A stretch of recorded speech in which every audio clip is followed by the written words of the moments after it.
Assalamualaikum semua, terima kasih kerana menonton channel saya. Hari ini saya nak kongsikan jenis-jenis pengeluaran KWSP yang boleh dibuat sebelum pencen ya. Tapi ramai yang tak tahu ataupun belum tahu. Tapi bukan semualah apa yang saya tahu saja. Jadi saya kongsi dengan anda semua. Okey. Yang pertama ialah pengeluaran untuk membeli rumah. Okey, membeli rumah syarat-syaratnya mesti tujuan pengeluaran untuk beli rumah ya. Lepas tu mempunyai umur kena 55 tahun ke bawah. Kalau 56, 57 dah tak boleh ya. Lepas tu akaun 2 mesti ada baki 500 ke atas. Okey, lepas tu mesti buat pinjaman daripada bank yang diluluskan sahaja. Kebanyakan bank di Malaysia diluluskan lah. Okey, lepas tu mesti tidak pernah buat pengeluaran untuk perumahan. Kalau dah pernah buat, boleh juga, tapi kena pastikan rumah yang dibeli yang pertama tu telah dijual. Ada confirm, ada dokumen, boleh buat pengeluaran untuk beli rumah lagi ya.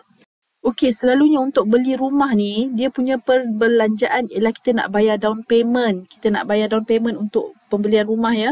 Jadi, expenses tu kita boleh gunakan duit KWSP. Itu tujuan dia.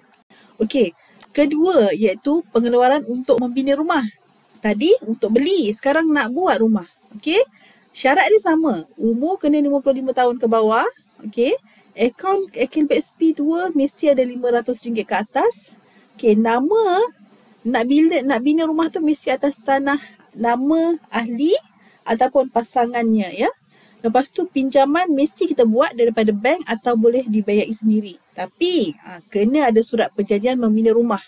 Okey, surat perjanjian tu mesti tak lebih daripada 3 tahun ya, tempoh dia. Permohonan akan diterima. Kalau kurang daripada kalau lebih daripada tu tak diterima ya.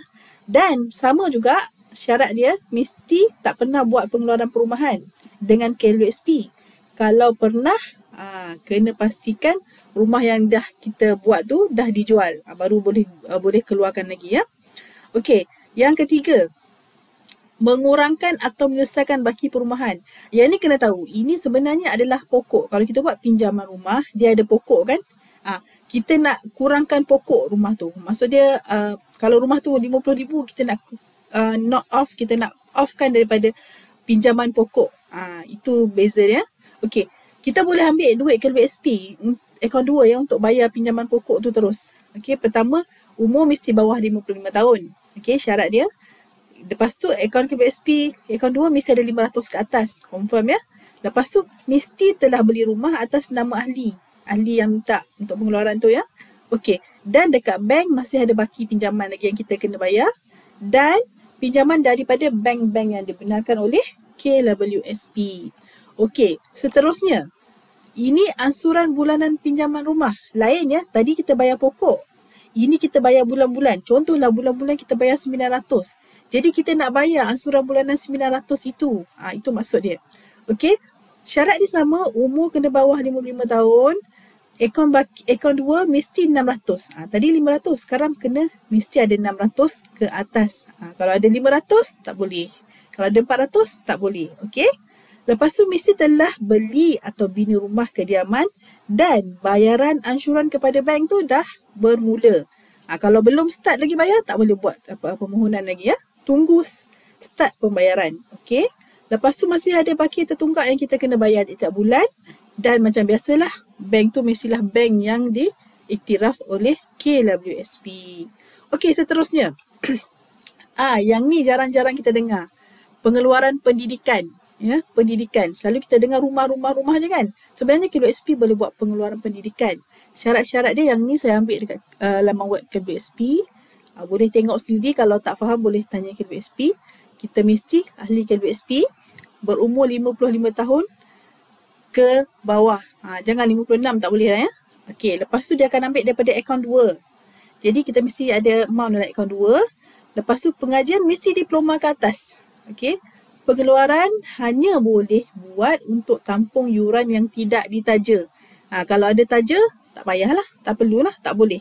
Maksudnya 2 kali bayar tak boleh lah. Dan mengikuti kursus yang disenaraikan oleh KWSP sahaja. Okey, boleh cek ya kursus tu.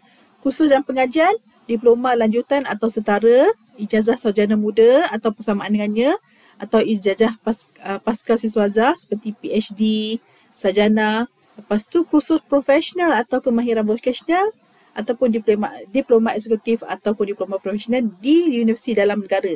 Okey, modul pelajaran pula dia beritahu kat sini. Kursus penuh separuh, kursus penuh masa, pembelajaran jarak jauh ataupun program franchise. So yang ni syarat-syarat dia. Kalau kita rasa kita menepati, kita nak keluarkan akaun kedua untuk pengeluaran pendidikan, boleh pergi ke LBSP untuk buat permohonan. Okey, seterusnya. Ini best.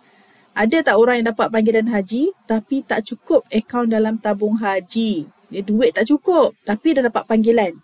Okey. Kalau umur anda bawah 55 tahun, anda dipilih untuk melakukan ibadat haji oleh lembaga tabung haji dan anda tak cukup duit dalam akaun tabung haji tu nak pergi haji, jangan tolak. Boleh guna duit KLBSP. Boleh. Boleh pergi kat KLBSP, kat sini bawa my card, surat tawaran daripada tabung haji, lepas tu penyata akaun tabung haji yang menyatakan tak cukup. Dia pergi kat sini, pergi kat KLBSP.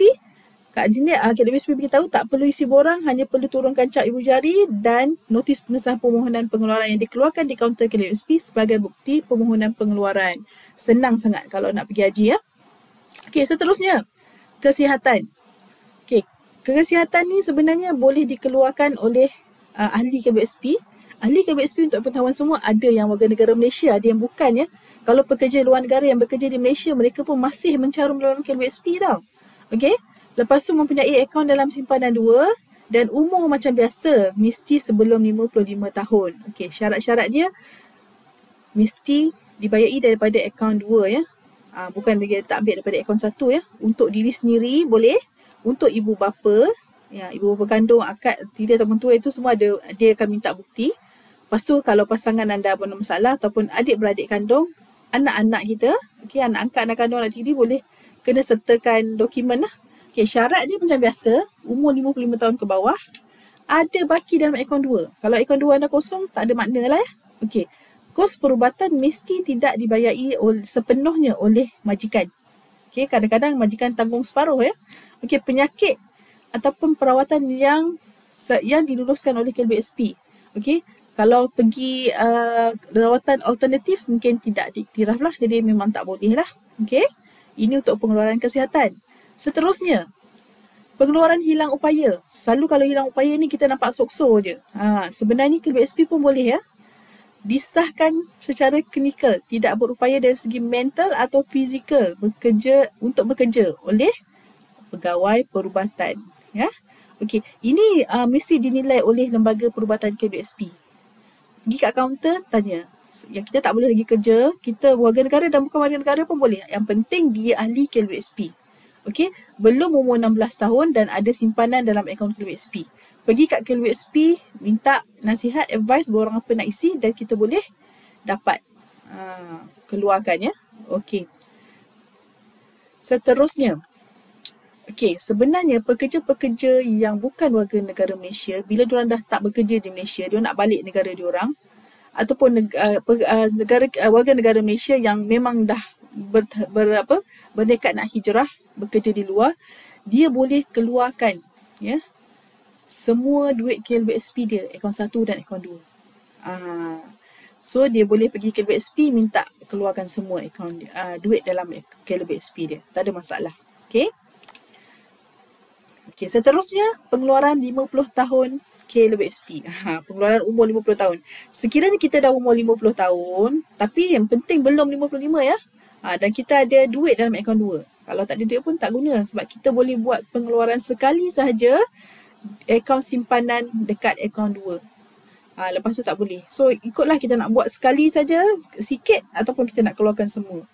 Basic dia, akaun 2 ada duit. Kalau tak ada duit, tak boleh nak buat apa. Saya rasa tu saja perkongsian saya hari ini. Harap bermanfaat daripada apa yang saya tahu.